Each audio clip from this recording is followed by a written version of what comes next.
Certificate આપીને જે તૈયારી કરાવડાવી છે એ માટે પ્રથમ તો તમને બધાને ખૂબ ખૂબ જેને તૈયારી કરાવી છે અને અભિનંદન.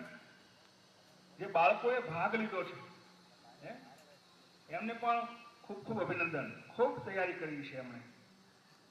આ જે અત્યારેની જે તૈયારી કરી છે ને એને આખી જીવનભર કામ લાગવાની છે. શું કામ કે હવે આજે જે તૈયારી કરી હોય 15 દિવસ 10 દિવસની મહેનત કરી હોય એ પછી ક્યારેય છોકરાઓને મગજમાંથી ભૂલાય નહીં. આ કોમ્પ્યુટર આપણું એવું છે કે ક્યારેય પછી ભૂલાય નહીં. આપણે યાદ કરીએ તરત આપણને યાદ આવી જાય. એટલે માટે જે ભાગ લીધો છે એ તમામ જે વિદ્યાર્થી મિત્રો છે એને ખૂબ ખૂબ અભિનંદન. અને જે જુસ્સાથી સરસ મજાની જે તમારા મુદ્દા જે છે રજૂઆત કરો છો એ અતિ અગત્યની વસ્તુ છે. તમારા બાળકો મારે એ કહેવું છે કે તમે બધા પણ જ્યારે અહીંયા આગળ ત્રિવેદી આવીને બોલતી હોય, દીકરી ભાઈ ગાદડી આવીને બોલતો હોય તો તમને પણ જે છે એમ મનમાં થતું હોય કે આપણે પણ બોલી શકીએ. થાય છે ને મનમાં. અને ચોક્કસ તમે બોલી શકો જ. પણ શું કામ તમે બેઠા છો સામે? તમે તમારો આત્મવિશ્વાસ જે છે એ મનોબળ જે છે એ દ્રઢ નથી કર્યું. જરાક તમને આમ શંકા છે કે બોલું તો ન બોલી શકું કે ન બોલી શકું, બોલી શકું કે ન બોલી શકું. પણ આ તકે આ જે શાળા જે છે એમાં અગત્યની વાત એ છે કે બધા જ બાળકો જે છે બોલી શકે. અને એટલા માટે આ સ્ટેજ આપવામાં આવે છે. તો જ્યારે આવી કંઈ વક્તૃત્વ સ્પર્ધાની, ચિત્ર સ્પર્ધાની, લેખન સ્પર્ધાની, સાંસ્કૃતિક કાર્યક્રમની કોઈ પણ જાહેરાત થાય ત્યારે એક બાળક જે છે એમાં ભાગ લે ઈચ્છનીય છે. અહીંયા જેમાં બોલે છે એમ તમને પણ એમ થાય હું પણ બોલી શકું. અને તમે બોલી જ શકો. કદાચ તમે કરતા સારું પણ બોલી શકો. અને આ તો શરૂઆત છે. અહીંયાથી જો તમે આ શરૂઆત સરસ રીતે કરશો તો તમારા જીવન માટે ખૂબ ઉપયોગી નીવડશે. તમારા જે પ્રશ્નો જે છે, જે કાંઈ તમારે રજૂઆત કરવી હોય એ ખૂબ સારી રીતે કરી શકો એ માટેનું આ પ્રથમ ચરણ છે વક્તૃત્વ સ્પર્ધા.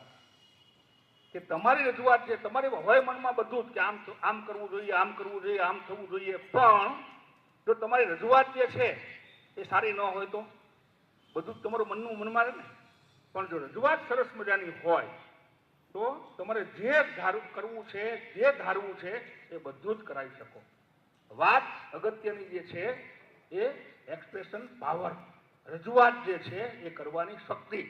અને આ શક્તિ જે છે, જેમ આપણે એકડા શરૂઆતમાં તમે આવ્યા, પહેલા ધોરણમાં તમે ભણવા ગયા છો, બાળકમાં ગયા છો તો એકડા નતા આવડતા.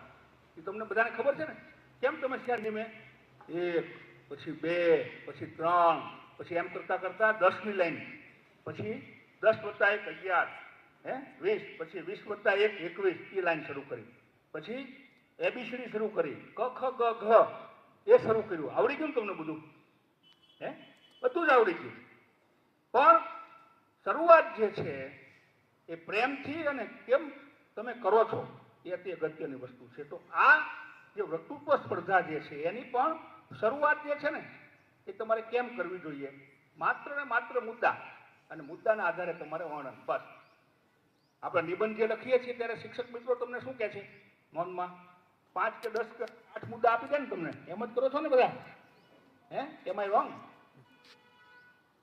આપણે બધાને મુદ્દા આપી દે. એટલા મુદ્દા, એ મુદ્દા ઉપર તમે બધા સરસ રીતે 2 કે 3 વાક્ય લખો તો 10 મુદ્દા હોય તો 10 ના 20 વાક્ય થઈ જાય. 2 વાક્ય લખો તોય. એમ આ તમારે પણ આ જીવનમાં જે છે કાંઈક આપણે જેમાં એકથી કેમ ભણ્યા, ABCD કેમ આવડી, એમ આ બાબત પણ એક પ્રકારની અગત્યની વસ્તુ છે જીવનમાં.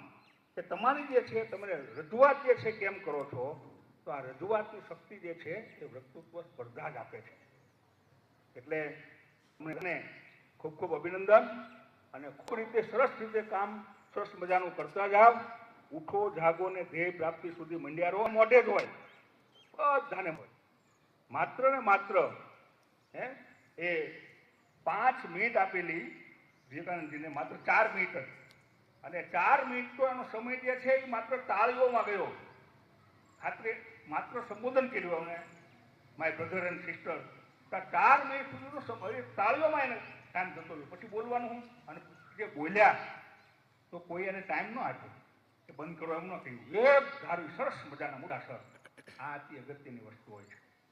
એટલે મિત્રો એના ઉપરથી આપણે બધાને શીખવાનું છે, પ્રેમથી કામ કરાવવું, લગનથી કામ કરવું અને સાથોસાથ નિષ્ઠાથી જે કાંઈ કામ કર્યું હોય એની સાથે વજનથી, મનોબળ, દ્રઢ મનોબળ, કહ્યું ને હમણાં દ્રઢ મનોબળ, આ તે અગત્યની વસ્તુ છે. શિક્ષક મિત્રોને પણ ફરી વખત ખૂબ ખૂબ અભિનંદન. સરસ મજાની તમે આ તૈયારી કરાવો છો અને એક એક બાળકને જે છે એની પાછળ રસ લઈને જે કામ કરો છો એ માટે અભિનંદન. આપણા માટે આપણી પાસે 50 બાળકો હોય તો 40 બાળકો જે છે તો એમ નામ તમે કાંઈ ન કરો તો આગળ આવી જાય, પણ માત્ર ને માત્ર શિક્ષક મિત્રોને એ જોવાનું છે કે છેલ્લા 10 બાળકો જે છે ને એને કેમ આગળ લઈ આવવા, અને એને માટે તમે એ 10-10ને આગળ લઈ આવો. એને માટે શું આપ્યું આપણે? સતત સર્વગ્રાહી મૂલ્યાંકન પદ્ધતિ આપી છે. એ માટે એ 10 બાળકો જે છે પાછળ કરી દેવાના છે. એટલે શિક્ષક મિત્રોને પણ ફરી વખત કે સરસ મજાનું કામ કરો તો અભિનંદન. પણ હજી એક બાળક જે છે એ છેલ્લામાં છેલ્લો બાળક જે છે ને એ જરા કે કોઈ ઠોઠ નથી, એને રસ નથી એટલે એમાં લગન નથી આવતી એટલે એની પરિણામ નથી આવતું. માત્ર ને માત્ર એ મુદ્દા ઉપર, એ વિષય ઉપર એને લગન કેમ વધારે લઈ આવવી, કેમ રસ ઉત્પન્ન કરવું, એ બાબત જે છે એની જાણકારી આપી દે એ સાચો શિક્ષક.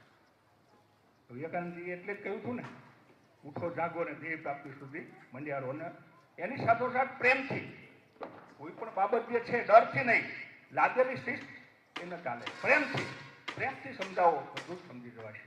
આપ સૌને પણ દરેક બાળકોને અભિનંદન.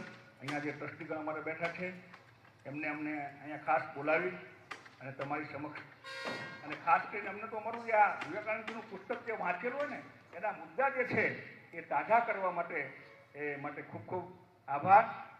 ખેની સાહેબનો પણ ખૂબ ખૂબ આભાર.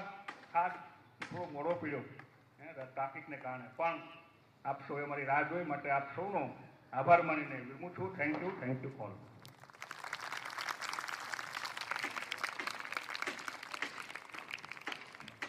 ખૂબ ખૂબ ધન્યવાદ સાહેબની, કે જેમણે આપણને આપણી અંદર રહેલા સ્ટેજ ફિયરને કઈ રીતે રિમૂવ કરવું એ આપણે એમની વાણીમાં સમજાઈ ગયું અને આપણે કરીશું.